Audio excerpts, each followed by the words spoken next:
সকলকে স্বাগতম জানাচ্ছি মুক্তাগাছার ইতিহাস মিডিয়া ইউটিউব চ্যানেলে। মুক্তাগাছার ইতিহাস মিডিয়া ইউটিউব চ্যানেলে আজকের আয়োজনে থাকছে স্বাধীনতা যুদ্ধের চার খলিফা খ্যাত শাহজাহান সিরাজের পরিবার সম্পর্কে আজকের আমাদের এই ভিডিও। তাহলে চলুন শুরু করি ভিডিওটা। স্বাধীনতা সংগ্রামের অন্যতম নেতা ও স্বাধীনতার ইশতেহার পাঠক শাহজাহান সিরাজের পরিবার ও তার স্ত্রী ও সন্তানদের সম্পর্কে আমাদের আজকের ভিডিও। শাহজাহান সিরাজের পারিবারিক পরিচিতি। শাহজাহান সিরাজ তার ব্যক্তিগত জীবনে স্ত্রী ও 2 সন্তান রেখে গেছেন। স্ত্রী রাবিয়া সিরাজ, তিনি একজন বিশিষ্ট নারী নেত্রী এবং রাজনীতিতে সক্রিয় ছিলেন।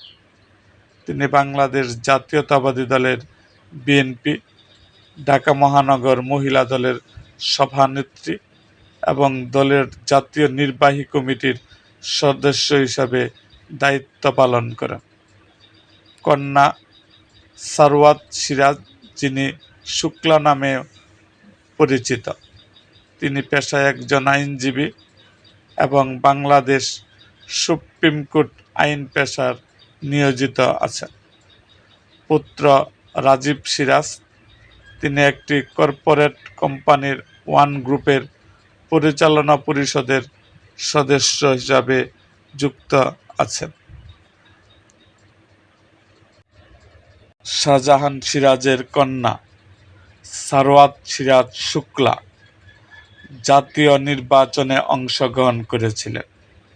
তিনি 2018 সালে অনুষ্ঠিত একাদশ জাতীয় সংসদ নির্বাচনে টাঙ্গাইল 4 কালিহাতী আসন থেকে বাংলাদেশ জাতীয়তাবাদী দল বিএনপির মনোনীত প্রার্থী হিসাবে নির্বাচনে প্রতিদ্বন্দ্বিতা করেছিলেন। এছাড়া দ্বাদশ জাতীয় সংসদ নির্বাচনে সারওয়াত সিরাজ শুক্লা অংশগ্রহণ করেছিলেন। তিনি টাঙ্গাইল 4 কালিহাতী আসন থেকে স্বতন্ত্র প্রার্থী হিসাবে প্রতিদ্বন্দ্বিতা করেছিলেন এবং সামান্য ভোটের ব্যবধানে তিনি পরাজিত হয়েছিলেন। এরকম আরও ভিডিও পেতে এবং রাজনৈতিক অঙ্গনের নানা ঘটনা ও ইতিহাস জানতে আমাদের মুক্তাগাছার ইতিহাস মিডিয়া ইউটিউব চ্যানেলটিকে সাবস্ক্রাইব করুন এবং পাশে থাকা বেল আইকনটি বাজিয়ে দিন। এছাড়া আপনাদের কোনো অনুরোধের ভিডিও থাকলে অবশ্যই কমেন্ট বক্সে জানান।